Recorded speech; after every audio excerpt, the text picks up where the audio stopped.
Morning बच्चों। पिछले video तक हम लोग सूरदास के 7 पदों की व्याख्या पढ़ चुके हैं। अब 8, 9, 10 और 11 ये 4 पदों की व्याख्या हम लोग पढ़ेंगे। आइए उसके पहले एक बार पुनः हम लोग संदर्भ दोहरा लेते हैं। देखें, संदर्भ पूर्ववत ही है। प्रस्तुत छंद हमारी पाठ्यपुस्तक में संकलित भक्ति काल के सगुणोपासक कृष्ण भक्ति शाखा के संत कवि सूरदास जी द्वारा रचित ग्रंथ सूरसागर के पद से अवतरित है। यहाँ पर ध्यान दें, हमने कुछ चीज़ों को अंडरलाइन करा है, जैसे सूरदास, पद और सूरसागर। यहाँ पर आपके तीनों चीज़ें आ जाती हैं। पद आपका शीर्षक है, ये सारे पद सूरसागर से लिया गया है और सूरसागर जो है सूरदास जी की रचना है। इसके अलावा हमने सूरदास जी का भी इसमें लिखा है कि भक्ति शाखा के, है ना, कृष्ण भक्ति शाखा के सगुणोपासक भक्ति काल के थे। कंप्लीट रेफरेंस हो जाएगा, पूरा संदर्भ हो जाएगा। काव्य सौंदर्य मैंने बताया है कि 3-4 तो कॉमन तत्व हैं, जैसे कि ब्रजभाषा है, मुक्तक शैली है, गेय पद है। अलंकार अनुप्रास लगभग सभी में है। रस अलग अलग जगह पे हमने अलग अलग बताने हैं। अब हम लोग व्याख्या देखते हैं। 7 व्याख्या हो गई थी, अब 8, 9, 10 और 11 ये व्याख्याएं हम लोग करेंगे। आइए हम लोग व्याख्याएं पढ़ते हैं। देखें, पद संख्या 8, 9 और 10 तीनों के लिए एक बात कॉमन बता दें, ये तीनों में वियोग श्रृंगार है।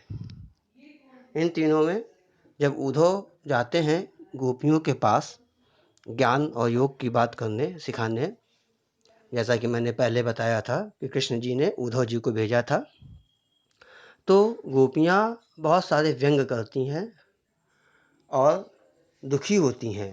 उन्हीं स्थिति का यहाँ पर वर्णन है। पहला है, देखें, तो मुक्तक शैली के साथ साथ व्यंग्यात्मक शैली भी हो जाती है। अब यहाँ पर देखते हैं पद संख्या 8। उद्धव मन न भये 10-20 पढ़ देते हैं, क्योंकि मैंने आपको बताया था कि सूरदास के जितने पद हैं सब में सूर अथवा सूरदास वर्ड आता है। ध्यान दें, मैं पढ़ता हूँ। गे पद है, हालांकि गा के नहीं पढ़ेंगे, मैं पढ़ रहा हूँ, ध्यान दें। उद्धव मन न भये 10-20 एक हुतो सो गयो श्याम संग को अवराधे ईस। इंद्री शिथिल भई की सो बिन ज्यों देही बिनु शीस। आशा लाग रहत तन श्वासा जीवहि कोटि बरीस। तुम तो सखा श्याम सुंदर के सकल जोग के ईस।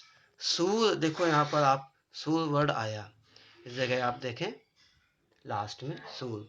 सूर हमारे नंद नंदन बिन और नहीं जगदीश, है ना। तो ये देखें, सूरदास के जितने पद हैं सब में सूर आ रहा है।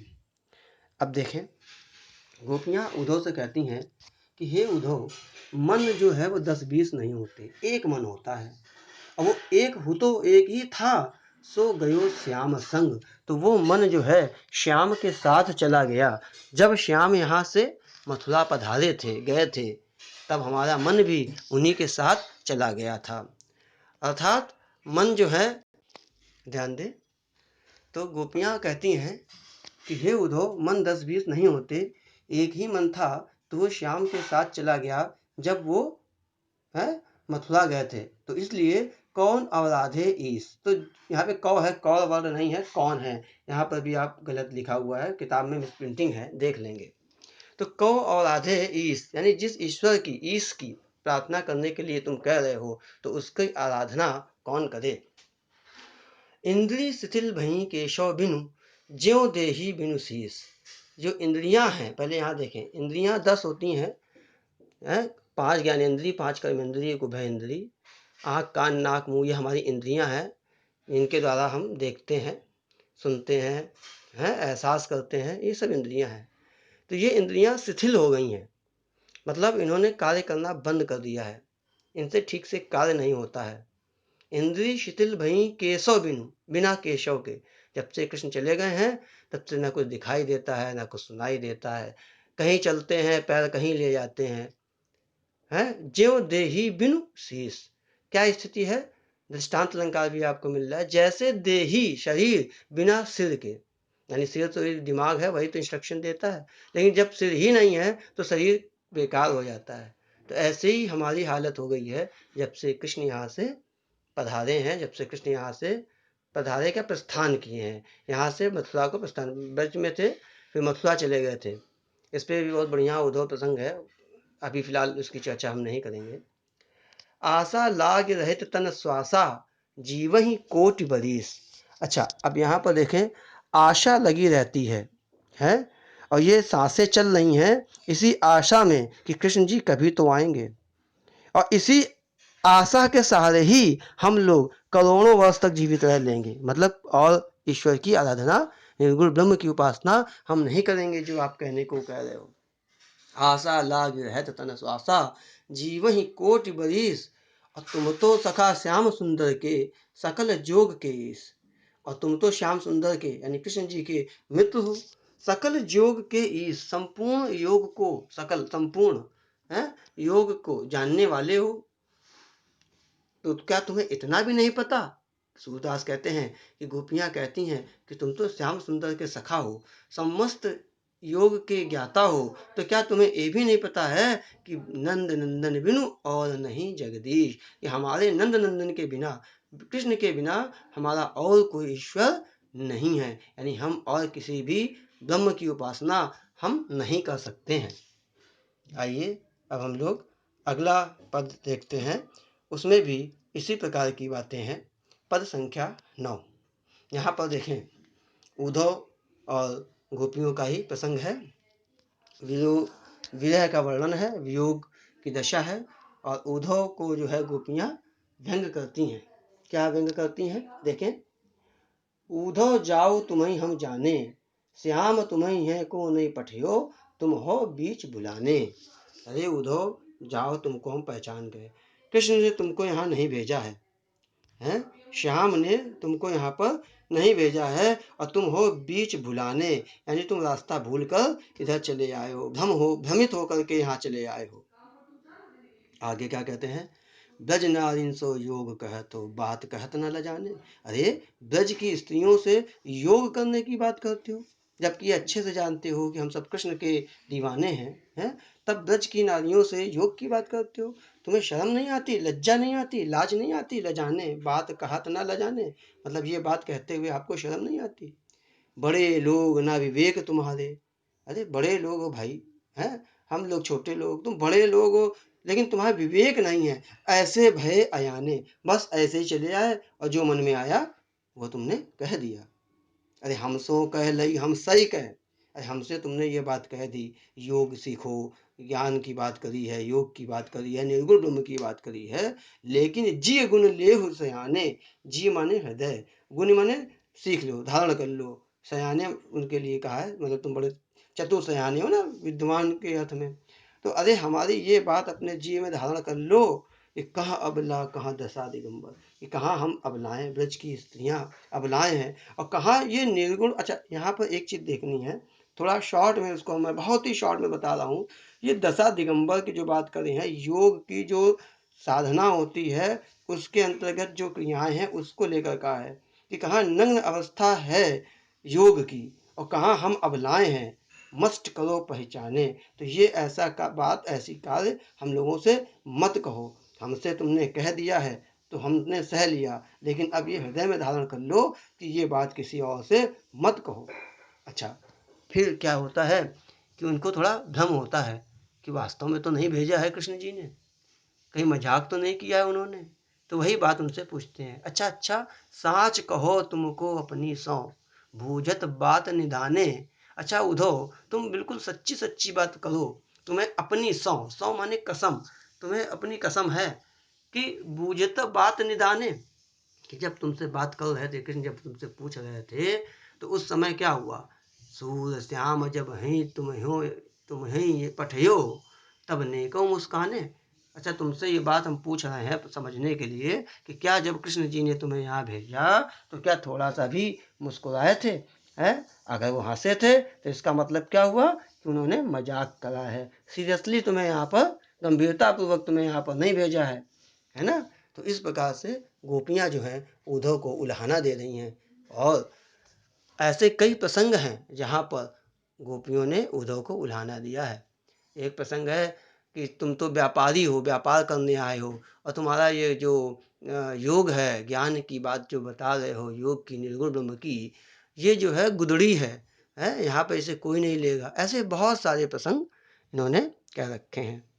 अब हम लोग अगला पद पढ़ते हैं, उसकी व्याख्या देखते हैं। पद संख्या 10। इसमें भी वियोग है, वियोग श्रृंगार है। तो यहाँ पर देखें, रस आपको पता चल गया। और यही उदाहरण अक्सर मैं याद भी कराता हूँ। एक और है, निज दिन बरसत नैन हमारे। यहाँ पर देखें, व्यंग है।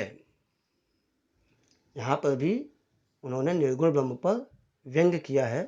तो मुक्तक शैली तो है ही सब में, यहाँ पर व्यंग्यात्मक शैली भी है। क्या कहा है उन्होंने? उद्धव से गोपियाँ कहती हैं, निर्गुण कौन देश को वासी। अरे उद्धव, तुम जिस निर्गुण ब्रह्म की उपासना की बात कर रहे हो वो किस देश का वासी है? निर्गुण कौन देश को वासी। मधुकर कही समुझाई सहोदय, बूझत साँच न हासी। हे मधुकर, जो ये मधुकर शब्द है ये इनके लिए है, उद्धव के लिए। उद्धव को ही मधुकर कहा है।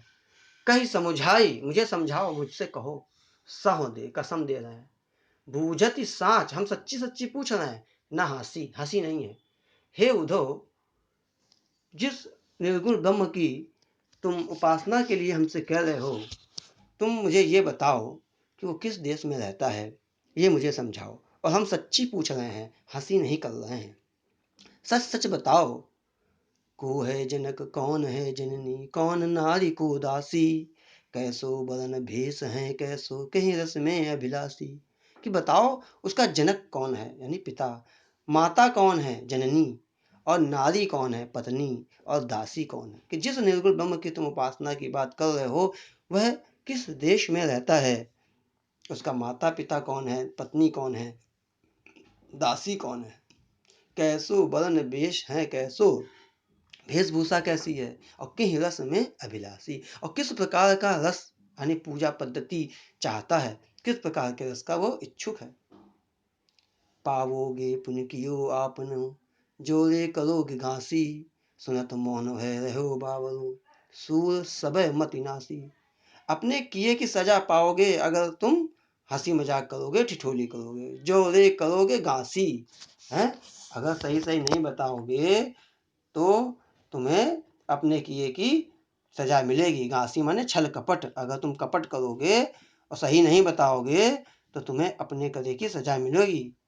सुनत मौन भय रहो बावरू, बावरू यानी पगला, बावरा है। इन बातों को सुनते ही वो मौन हो गया। सूरदास जी कहते हैं कि इन बातों को सुनते ही वह मौन हो गया और सबय मति नासी, उसकी सारी जो बुद्धि थी वो नष्ट हो गई। जितना योग की और ज्ञान की जो बातें थीं, जितना उन्हें गर्व था, सब उनका खत्म हो गया। वो किंग कर्तव्य विमूढ़ हो गए। उनको ये नहीं समझ में आ रहा था कि हम गोपियों के इन बातों का क्या जवाब दें। इस प्रकार से आप देखेंगे वियोग श्रृंगार है, बाकी चीज़ें बताई जा चुकी हैं। गेय पद है, ब्रजभाषा है, मुक्तक शैली है, ठीक है, और माधुर्य है, और अनुप्रास अलंकार तो सब में है ही है। अब हम लोग देखते हैं अगला पद। अगले पद के लिए देखें, ये लास्ट है। इसमें आपका वात्सल्य है और यहाँ पर वियोग वात्सल्य है। देखें, आपने जो पहले पढ़े थे पद संख्या 3 और पद संख्या 4, वहाँ भी वात्सल्य था, लेकिन वहाँ पर संयोग वात्सल्य था जब बालक पास में है। लेकिन यहाँ पर हमें वियोग वात्सल्य देखने को मिल रहा है। ये तो आप सबको पता है कि उनकी जो माँ थी वो देवकी थी और यशोदा माता ने उनका पालन पोषण किया था। तो एक यहीं पर प्रसंग लिया है कि यशोदा माता के पास से जब वो जाते हैं देवकी जी के पास, तो यशोदा माता को बड़ी चिंता लगी रहती है और वह एक पथिक के द्वारा, जो यात्री है जो जा रहा है, उससे जो है एक संदेशा भेजती हैं देवकी जी के पास। क्या संदेशा है, आइए देखते हैं।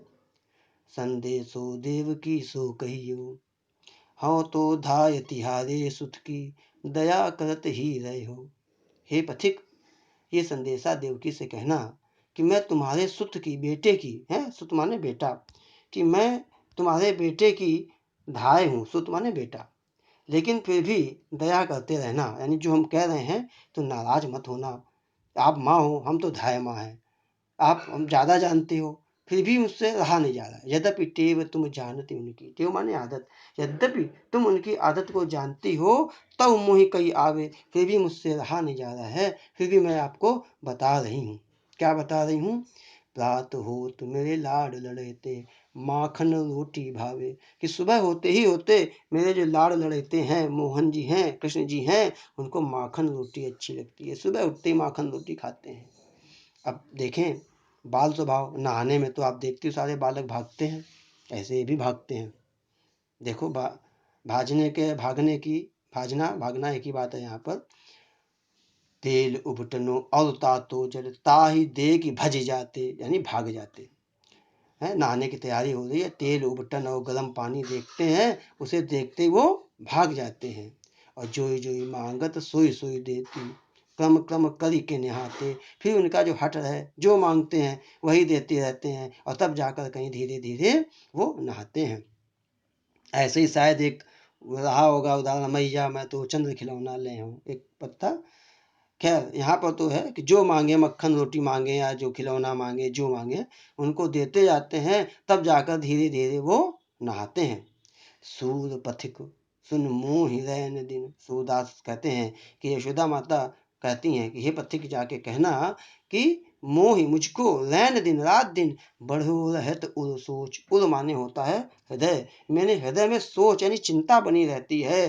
क्या चिंता है? मेरो अलग लड़े तो मोहन, है करत संकोच, कि मेरा बेटा जो है, प्रिय बेटा जो है, वो प्यारा बेटा संकोच करता होगा। भाई नई जगह है तो वहां पर वो संकोच करता होगा, हो सकता है अपनी बात ना कहता हो।